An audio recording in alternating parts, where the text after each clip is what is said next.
Alors, nous en venons au prix du meilleur compte-rendu de réunion scientifique ou de congrès, avec là encore 3 articles présélectionnés. Un article qui rapportait les résultats de grandes études présentées au congrès annuel virtuel de l'ACC, l'American College of Cardiology, paru dans la lettre du cardiologue. Une sélection de posters présentés aux 3e journées francophones de biologie médicale, qui sont tenues à Monaco en novembre 2019, et l'article est publié dans les Annales de biologie clinique. Et l'article primé est lui publié dans la lettre d'infectiologie. Il porte sur le nettoyage et la désinfection de l'environnement. L'auteur est le docteur Pierre Parnex, qui est responsable d'un réseau de prévention des infections associées aux soins et qui travaille au CHU de Bordeaux.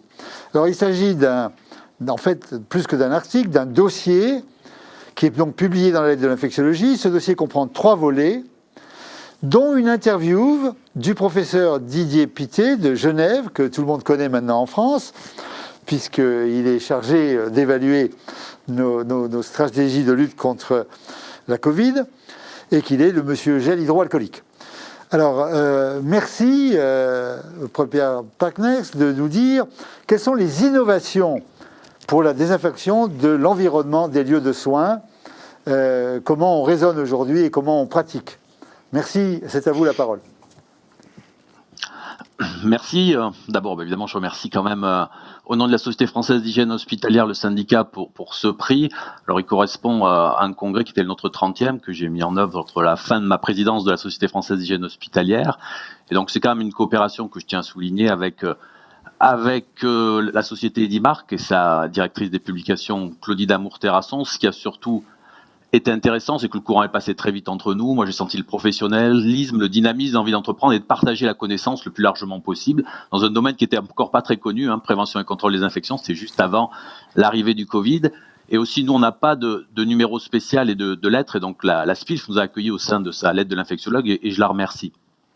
Alors, vous parlez des innovations dans le domaine de la désinfection. Je crois qu'elles sont pas si nombreuses. Il y en a quelques-unes qui sont intéressantes. Il y a par exemple les surfaces antibactériennes qui font l'objet maintenant d'une norme française qui permet d'évaluer leur efficacité. Donc, on peut mesurer sur un produit s'il est efficace ou pas. Évidemment, ça va pas tout révolutionner, mais ce qui est important, je pense, dans la prévention du risque infectieux, c'est de faire place à de l'innovation qui est un progrès. Ça change pas tout, mais chaque progrès est une étape supplémentaire pour améliorer le contrôle. Donc, pour nous, en fait, c'était l'idée de raconter un certain nombre d'histoires, un certain nombre de sessions. Et en fait, ce numéro laisse à la fois une trace dans l'histoire de notre discipline, a permis de partager nos préoccupations avec de nombreuses autres spécialités médicales partenaires de la société Edimarc.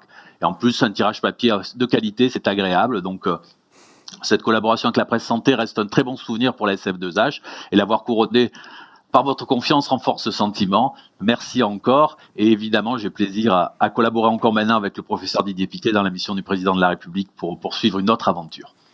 Bien, merci beaucoup et félicitations pour ce dossier qui, en fait, c'est une actualité. Donc, on n'a pas retenu d'article sur le Covid, mais on est en permanence. Dans les outils, dans les bons outils. Voilà. Merci beaucoup.